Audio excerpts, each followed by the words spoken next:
longueurs avec le théorème de Thalès. Nous verrons deux exemples.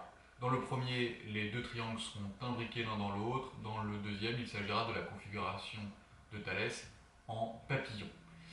Vous pouvez également retrouver la méthode dans votre livre à la page 334, comment calculer une longueur avec le théorème de Thalès, et en parallèle, sur la double page, des exercices d'application pour s'entraîner.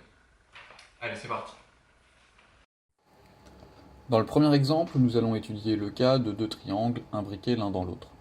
Commençons par vérifier les conditions qui permettent d'affirmer qu'il s'agit d'une configuration de Thalès. Premier point, les points A, E et D sont alignés. Deuxièmement, c'est aussi le cas des points A, B et C. Troisièmement, les droites EB et DC sont parallèles. D'après le théorème de Thalès, nous pouvons alors affirmer que les longueurs du triangle AEB, c'est-à-dire les longueurs du petit triangle que je repasse ici en rouge, sont proportionnelles aux longueurs du grand triangle ADC que je repasse ici en bleu. On peut aussi dire que ADC est un agrandissement de AEB, d'après le théorème de Thalès, ou encore que AEB est une réduction du triangle ADC, d'après le théorème de Thalès.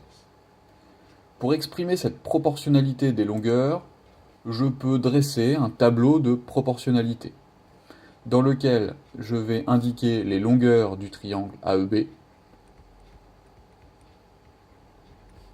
Donc les longueurs du triangle AEB sont AB qui mesure 4, EB qui mesure 5, et AE que je ne connais pas. Dans la deuxième ligne, je vais indiquer les longueurs du triangle ADC, l'agrandissement de AB et AC qui mesure 7, l'agrandissement de EB et DC que je ne connais pas mais que je vais pouvoir calculer, et l'agrandissement de AE et AD. Alors ensuite, pour calculer DC, c'est-à-dire calculer une quatrième proportionnelle, la quatrième valeur qu'il manque dans le tableau de proportionnalité, j'ai plusieurs méthodes.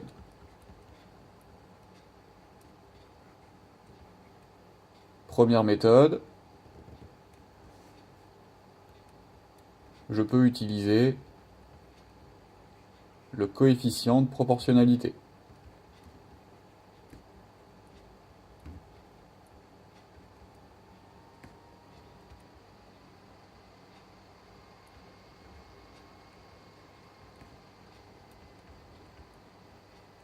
Alors quel est-il ce coefficient de proportionnalité? Le coefficient de proportionnalité ici, c'est le nombre qui permet de passer de 4 à 7, c'est-à-dire 4 fois un nombre est égal à 7. Et bien ce nombre, c'est 7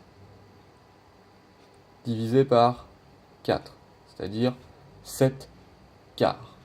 Pour calculer DC,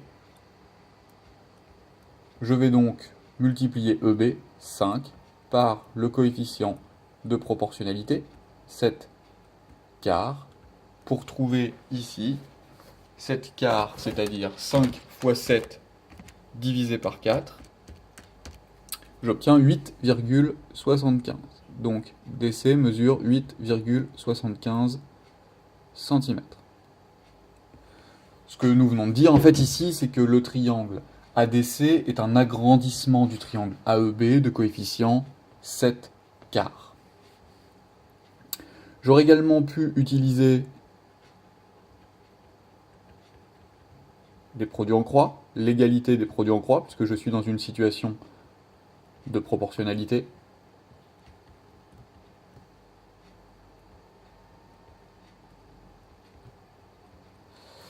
Donc pour calculer DC, je vais multiplier AC, 7, par 5, puis diviser par 4 pour trouver DC. Donc DC est égal à 7 fois 5 divisé par 4. Remarquez que je retrouve le même calcul que précédemment, puisque tout à l'heure j'ai fait 5 fois 7 quarts. ce qui se traduit par 5 fois 7, 35 divisé par 4. Ici, même chose, 7 fois 5 divisé par 4, 35 quarts, 8,75 cm.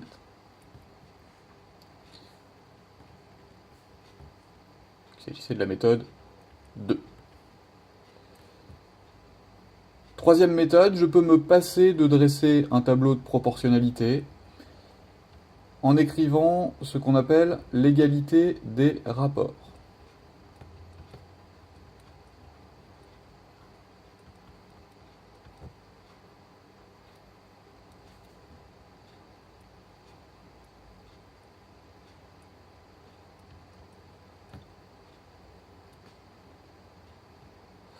Qu'est-ce que l'égalité des rapports? Eh bien, l'égalité des rapports, c'est de dire que puisqu'il y a proportionnalité entre les longueurs du triangle AEB et celle du triangle ADC, cela veut dire que si je prends la longueur AB et que je la divise par la longueur AC, j'obtiendrai la même chose si je divise la longueur EB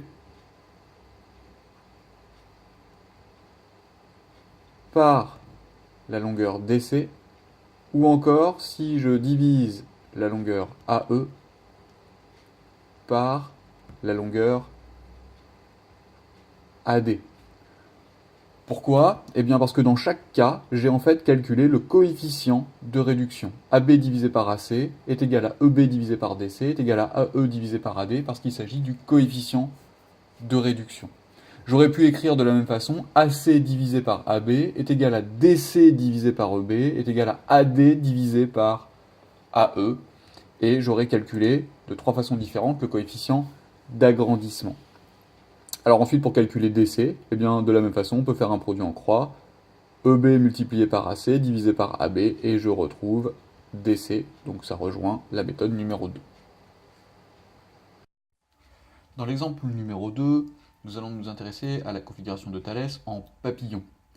Pourquoi en papillon? Eh bien, ça vient de la forme de la figure, tout simplement. Alors, pour nous assurer que nous sommes dans une configuration de Thalès, il y a 3 points à vérifier. Le premier, les points J, I et M sont alignés. Le deuxième, les points K, I et L sont également alignés. Et enfin, les droites JK et LM sont parallèles. Nous allons donc pouvoir appliquer le théorème de Thalès, qui nous permet d'affirmer que les longueurs du triangle IJK, il s'agit ici du grand triangle, que je vais repasser en bleu, donc le triangle IJK, eh bien, les longueurs de ce triangle sont, d'après le théorème de Thalès, proportionnelles aux longueurs du triangle ILM que j'ai repassé ici en rouge. Autrement dit, ILM est une réduction de IJK, ou encore IJK est un agrandissement de ILM. Je pourrais, comme dans l'exercice numéro 1, écrire cette proportionnalité des longueurs sous la forme d'un tableau de proportionnalité, pour ensuite utiliser le coefficient d'agrandissement, ou de réduction, ou encore l'égalité des produits en croix. Je vais écrire ici l'égalité des rapports. D'après le théorème de Thalès, les longueurs de IJK étant proportionnelles à celles de ILM, eh bien je peux écrire que la longueur IL divisée par la longueur IK, parce que IK est l'agrandissement de IL, est égal à IM divisé par IJ, parce que c'est IJ qui est l'agrandissement de IM, ce qui est égal à LM divisé par JK.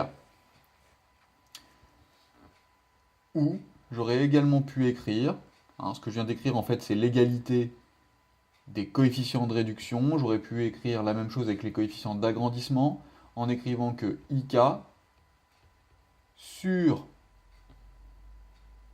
IL est égal à IJ sur IM qui est égal à JK sur LM.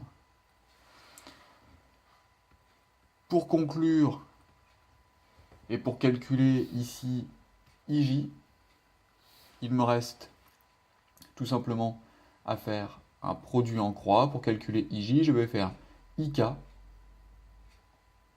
fois IM divisé par IL, et je vais obtenir IJ. Donc IJ est égal à IK qui mesure 6, multiplié par IM qui mesure 5, divisé par IL qui mesure 4. 6 fois 5, 30, divisé par 4, IJ est donc égal à 7,5 cm.